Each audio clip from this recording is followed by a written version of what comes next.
Welcome class 7। अभी हम लोग द गिफ्ट ऑफ चप्पल्स का सेकंड पार्ट करेंगे। Gift of chappals is a long story and first part I have already given to you. Now we are continuing second part. Mridu crept up to the window. इसके पहले वाले part में हम लोगों ने पढ़ा था कि किसी के गाने की आवाज आ रही थी जिसके बारे में कि रवि ने बताया वो काफी हॉरिबल था। अब हम लोग आगे कंटिन्यू करते हैं। उस आवाज को सुनने के लिए Mridu crept up to the window. Mridu window के करीब पहुंच गई। Lali was sitting a little distance away awkwardly holding her violin and bow string. उसने देखा कि लाली थोड़ी दूर पे, लाली एक गर्ल का नाम है, वो लाली बैठी हुई थी, थोड़ी ही दूर पे वो बैठी हुई थी और उसने ऑकवर्ड तरीके से, दैट मीन्स अच्छे से नहीं, ऑकवर्डली का मतलब अच्छे से बिल्कुल नहीं, प्रॉपर तरीके से नहीं पकड़ा हुआ था, उसे राइटर ने इंडिकेट किया awkwardly holding her violin and bow string.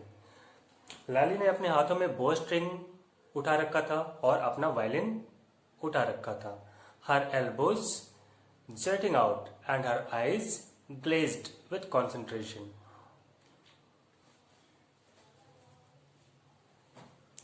उसने देखा कि उसके एल्बोज मुड़े हुए हैं, वायलिन को बजाने के लिए बिल्कुल तैयार हैं और उसकी आंखों में एक चमक है, वो चमक उसके कंसंट्रेशन की थी। दैट मीन्स लाली पूरे कंसंट्रेशन से वायलिन बजाना सीखने की कोशिश कर रही थी। इन फ्रंट ऑफ हर, उसके ठीक सामने, with most of his back to the window, उसके ठीक सामने जो बैठा हुआ था उसका पीछे का बड़ा हिस्सा, उस आदमी के पीठ का बड़ा हिस्सा विंडो से दिखाई पड़ रहा था, was the bony figure of the music master. और वो और कोई नहीं था, म्यूजिक मास्टर था। म्यूजिक मास्टर का बोनी फिगर यानी हड्डियों जैसा, ढांचे जैसा उसका शरीर था। He had mostly bald head, उसके सिर के बाल लगभग उड़ चुके थे, with a fringe of wild black hair falling around his ears and an old-fashioned tuft. उसके ज्यादातर बाल उड़ चुके थे और जो बाल बचे हुए थे वो बिल्कुल तेल से भींगे हुए थे और उसके कानों के पास छोटे छोटे गुच्छों में बहुत पुराने फैशन वाले हेयर स्टाइल में लटक रहे थे। A gold chain gleamed around his leathery neck, और एक सोने की चेन उसके गले में चमक रही थी। यहाँ लेदरी नेक लिखने से मतलब है उसके गले के आसपास की जो स्किन थी वो ड्राई थी और ड्राई होने की वजह से वो लेदरी दिख रही थी। And a diamond ring glittered on his hand as it glided up and down the string of the violin, और उसकी उंगलियों में डायमंड रिंग चमक रहे थे और वो खास तरह से चमकते हुए दिखते थे जब उसकी उंगलियां वायलिन स्टेम पे तेजी से मूव करती थी। A large foot stuck out from beneath his gold bordered vestige, उसकी धोती के गोल्ड एज्ड, गोल्ड बॉर्डर यानी सोने की बॉर्डर लगी थी उसकी धोती में, सुनहले कलर की उसकी धोती थी, उसके किनारे से निकला हुआ उसका एक बड़ा सा पैर या तलवा, and he was beating time on the floor with a scrawny big toe, जिसे कि, और उस फुट के अंगूठे से, बड़े बड़े अंगूठे से वह नीचे जमीन पे, फ्लोर पे एक म्यूजिकल तरीके से बार बार थपकियां दे रहा था। He played a few notes, उसने कुछ नोट्स बजाए। Lali stumbled behind him on her violin, और उसके पीछे ही पीछे लाली ने भी उसी नोट को बजाने की कोशिश की, बट यहाँ स्टम्बल्ड का मतलब आधे अधूरे तरीके से, वो उसे फॉलो नहीं कर पा रही थी, इसलिए राइटर ने लिखा है लाली स्टम्बल्ड बिहाइंड हिम, उसके पीछे पीछे लाली ने भी लड़खड़ाते हुए उसी नोट को बजाने की कोशिश की। विच लुक्ड क्वाइट हेल्पलेस, और ऐसा लग रहा था जैसे वो बिल्कुल हेल्पलेस यानी उस नोट को बिल्कुल भी बजा नहीं पा रही थी।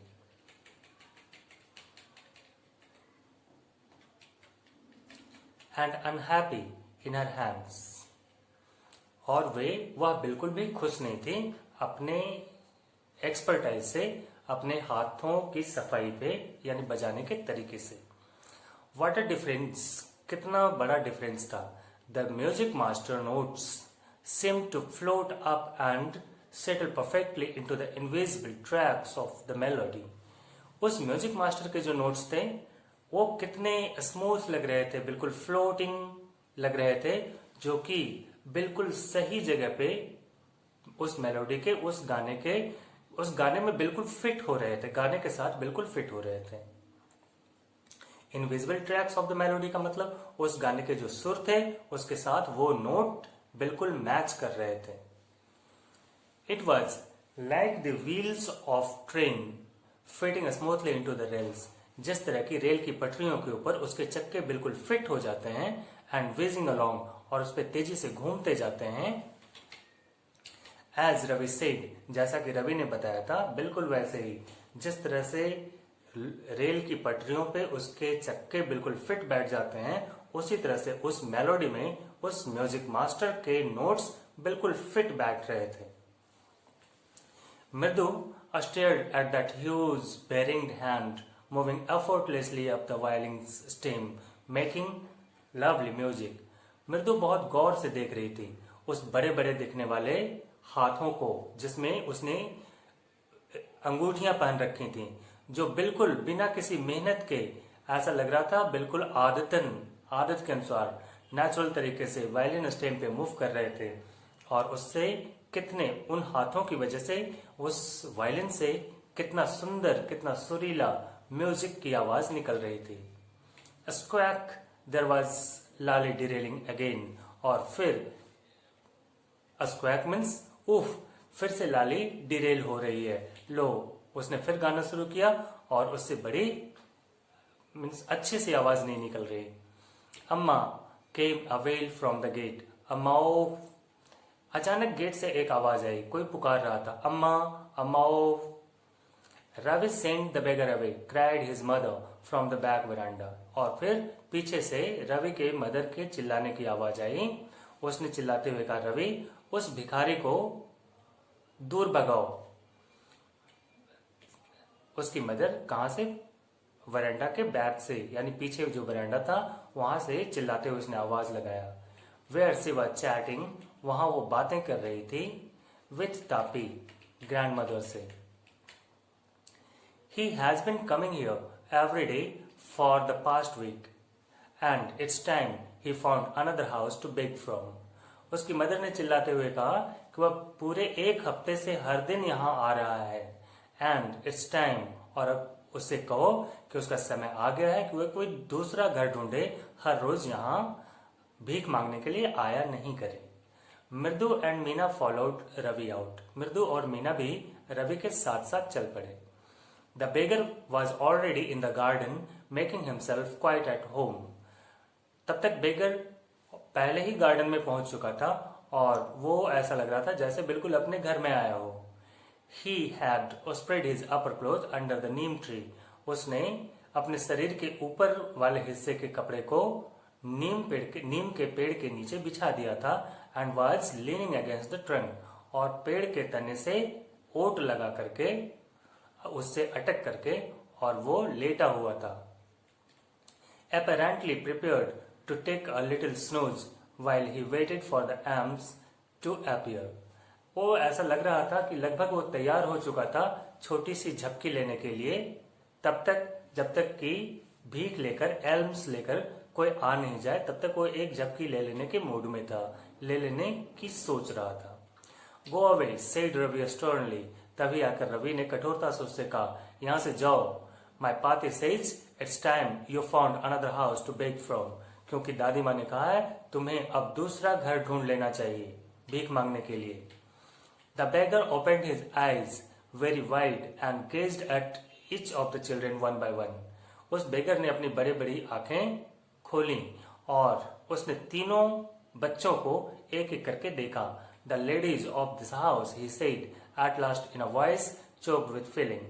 फिर उसने कांपते हुई आवाज में, दर्द भरी आवाज में उसने कहना शुरू किया, कि इस घर की जो लेडीज हैं, मालकिन हैं, they are very kind souls, वो बहुत दयालु हैं. I have kept my body and soul together on their generosity for a whole week. मैंने एक सप्ताह से इसी घर से मिले हुए एम्स से मैं जिंदा रह सका हूं. उसके कहने का मतलब था कि अगर इस घर की लेडीज काइंड नहीं होती, दयालु नहीं होती, और उन लोगों ने अगर एल्म्स नहीं दिया होता तो उसकी जान बचानी मुश्किल थी. वो एक वीक से यहीं से मिलने वाले एम्स को खा करके और गुजारा कर रहा है, जिंदा है. I cannot believe that they would tore me away. और मुझे ये विश्वास नहीं हो रहा कि उन लोगों ने मुझे जाने के लिए कहा है या वे लोग मुझे खाली हाथ लौटा देंगे. He raised his voice. उसने अपनी आवाज को तेज करते हुए कहा, उस बेगर ने. अम्मा अम्मा ओ, उसने फिर से आवाज लगाई. Sad his wail might be, but it certainly wasn't feeble. उसने फिर से आवाज लगाई और उसने जो आवाज लगाई थी उसे सुन के वो दुखी था, दुखी मन से आवाज लगा रहा था, ऐसा तो पता चल रहा था, लेकिन उसकी आवाज कहीं से भी कमजोर नहीं थी.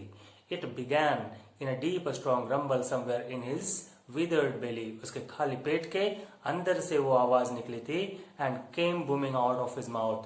और धीरे धीरे तेज होते हुए उसके मुंह से बाहर निकली थी. With its few remaining teeth, stained brown with beetle chewing. उसके उस मुंह से जिसमें कि अब कुछ ही दांत बचे हुए थे और वो दांत भी बीटल सुपारी खाने की वजह से बिल्कुल ब्राउन हो गए थे. Ravi, tell him there is nothing left in the kitchen, called Rukumani. रुकुमनी ने, रुकुमनी that means Ravi's mother.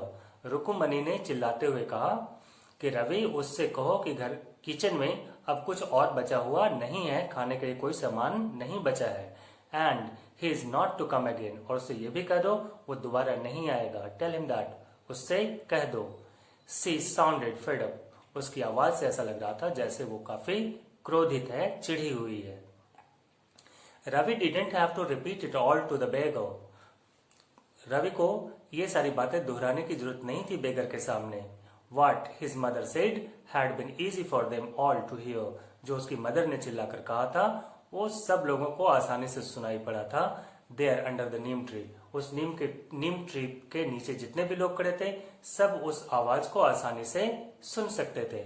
The beggar sat up and sighed. बेगर ने एक आह भरी और उठकर बैठ गया. I'll go, he said wearily.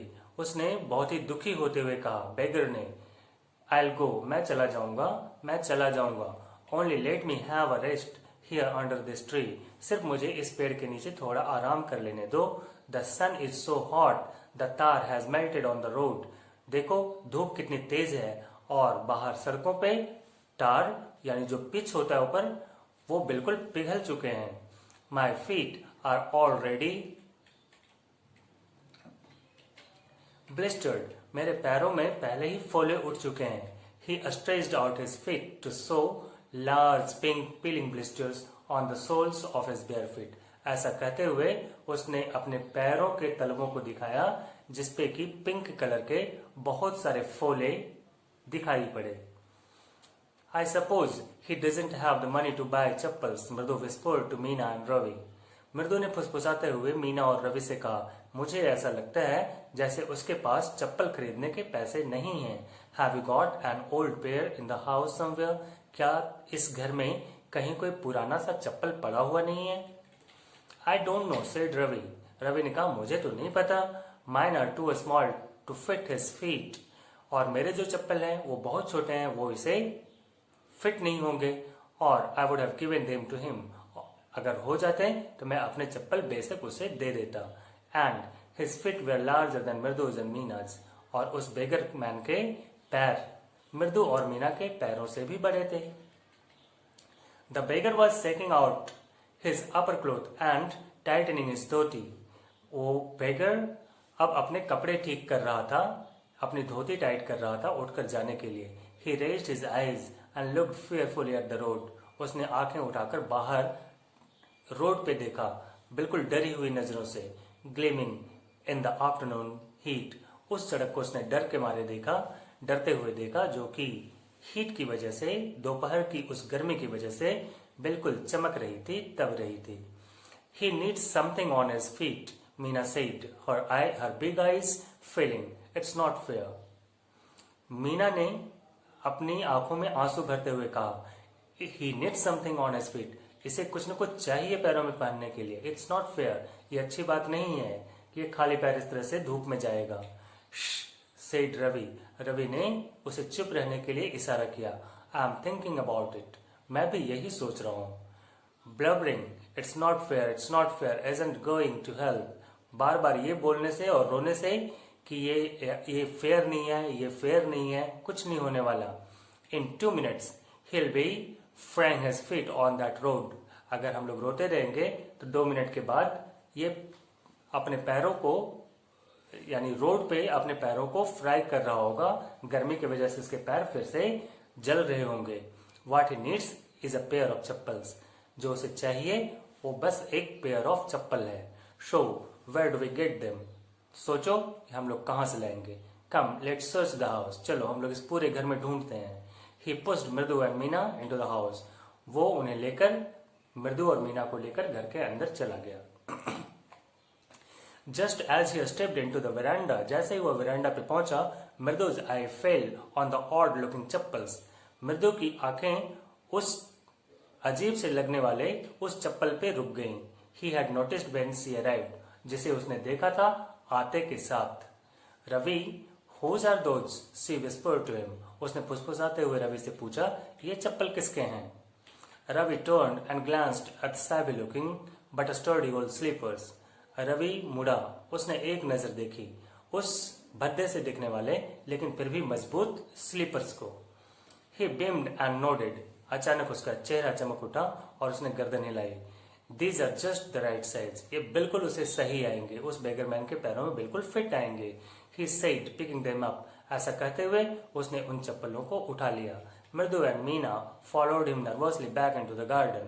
मृदु और मीना बिल्कुल नर्वस दिखते हुए उसके पीछे पीछे रवि के पीछे पीछे गार्डन में वापस आ गए. Here, said Ravi to the beggar, dropping the slippers in front of the old man.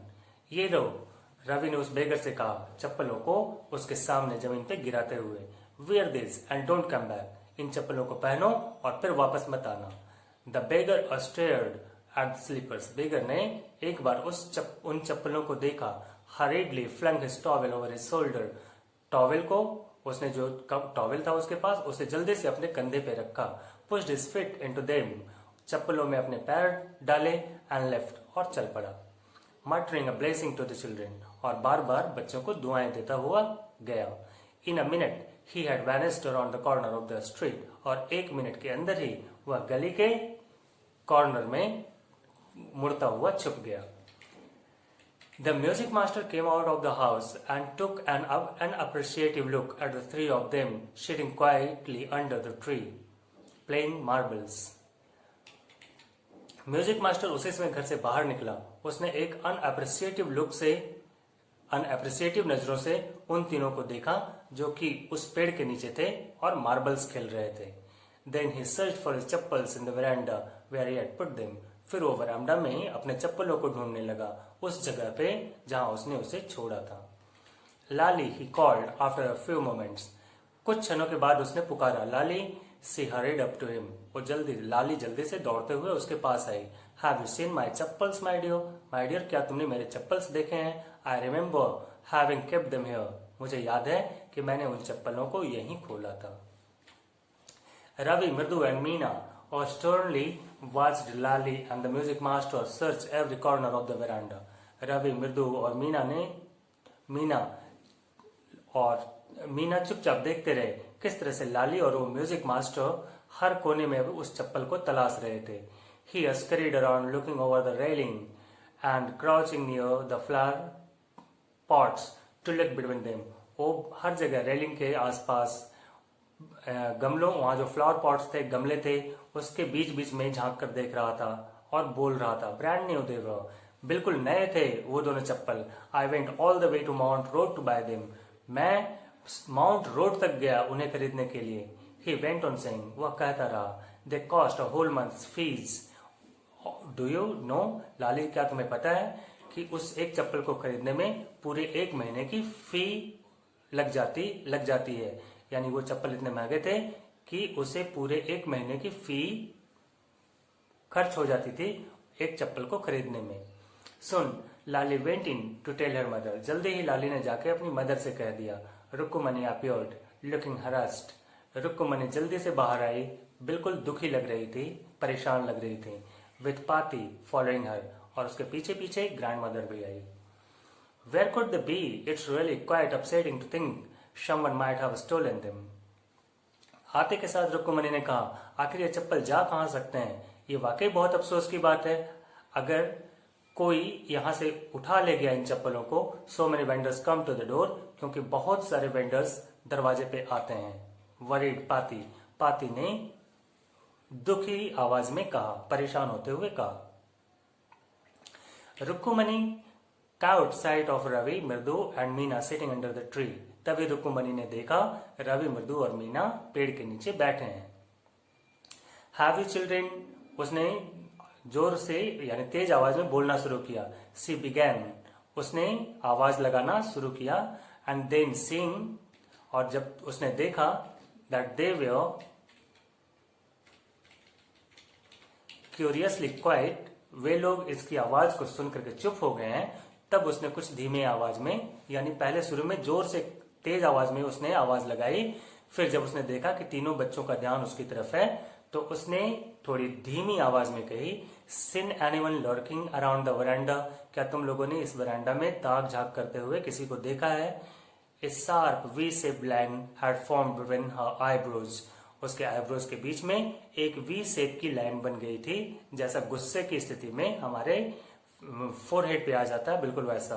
Another straight line one appeared in place of her usually short pleasant mouth. और ऐसा ही एक लाइन उसके चेहरे पे दिख रहा था, उस चेहरे पे जो कि ज्यादातर खुश रहने वाला चेहरा था।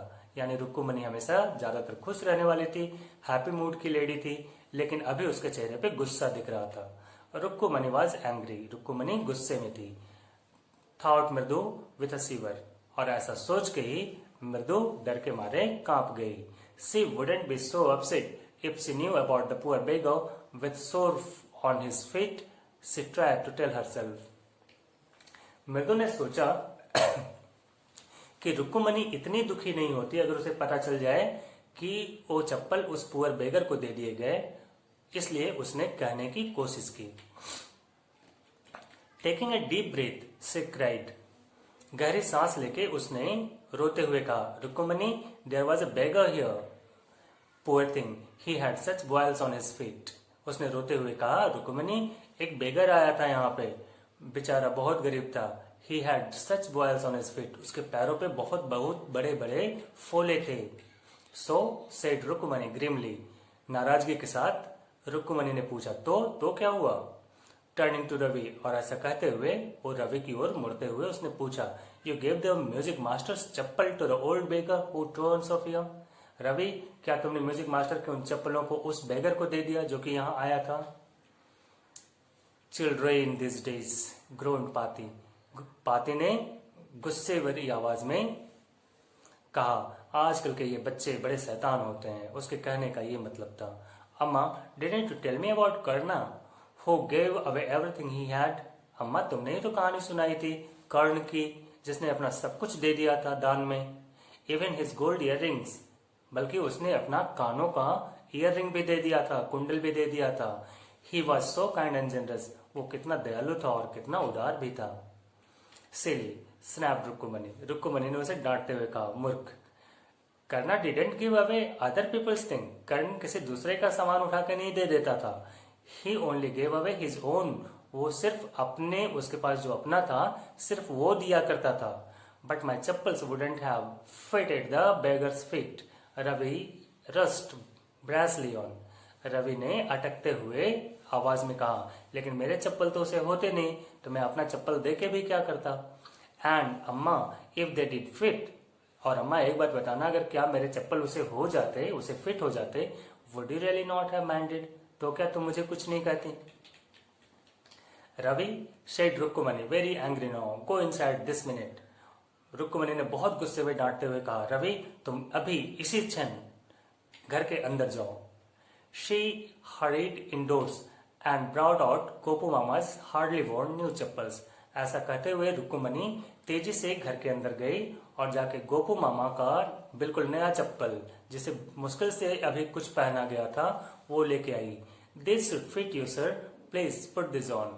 और वो चप्पल देते हुए उसने कहा, सर ये आपको बिल्कुल फिट आएगा, लीजिए अभी इसे पहन लीजिए। आई एम सो सॉरी, मुझे बहुत अफसोस है। My son has been very naughty, ये मेरे बेटे ने बहुत बड़ी शरारत की है। The music master's eyes lit up, music master की आंखें चमक उठी। ही पुट देम ऑन, उसने उन नई चप्पलों को पहना।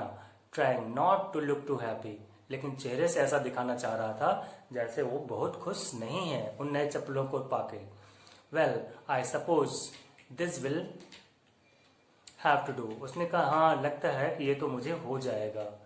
This days children have no respect for elders, what to do. आजकल के बच्चों के मन में एल्डर्स के लिए कोई रिस्पेक्ट नहीं है। ए हनुमान इनकारनेट, और ये तो लगता है हनुमान का अवतार है।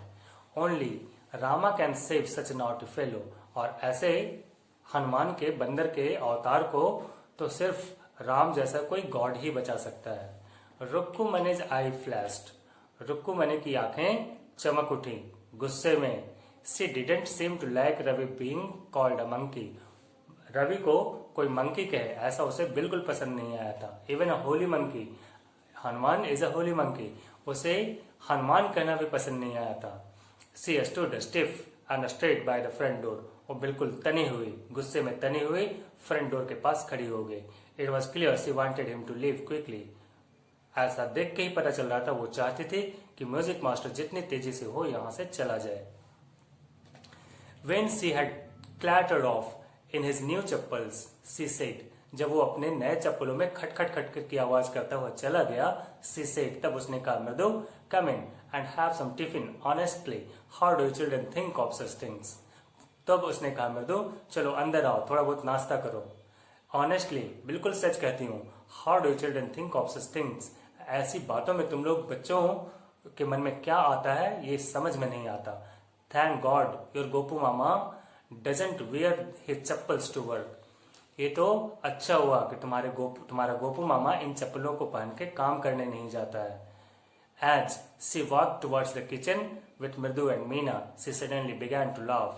और ऐसा कह के जब वो किचन की ओर मृदु और मीना को अपने साथ लेकर जा रही थी, अचानक उसे हंसी आ गई। हंसते हुए उसने कहा, but he is always in such a hurry to throw off his shoes and socks and get into his chappals as soon as he comes home. लेकिन जैसे ही वो वापस घर आता है, वो कितनी तेजी से अपने जूते और मोजे हटा करके, वो उसके मामा के बारे में बता रहा है कि कितनी तेजी से वो अपने जूतों को उतारता है, सॉक्स को उतारता है और जल्दी से अपने चप्पल को ढूंढता है, चप्पल को निकालता है।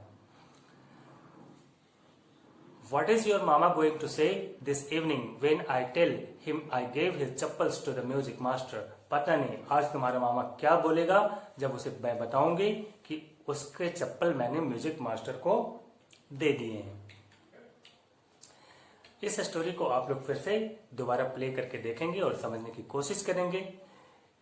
इंग्लिश एक डिफरेंट लैंग्वेज है, हिंदी एक डिफरेंट लैंग्वेज है। हर एक वर्ड को बिल्कुल अप्रोप्रिएटली तो ट्रांसलेट किया जा सकता है, लेकिन एग्जैक्टली ट्रांसलेट करना ये थोड़ा मुश्किल सा काम है और हमें उस स्टोरी को इंग्लिश में ही समझना चाहिए। लेकिन आप लोगों की सुविधा के लिए मैंने इसकी हिंदी बताई है। इसे सुन के जब आप दोबारा इस स्टोरी को इंग्लिश में पढ़ेंगे तो आपको इंग्लिश में भी समझने में आसानी होगी।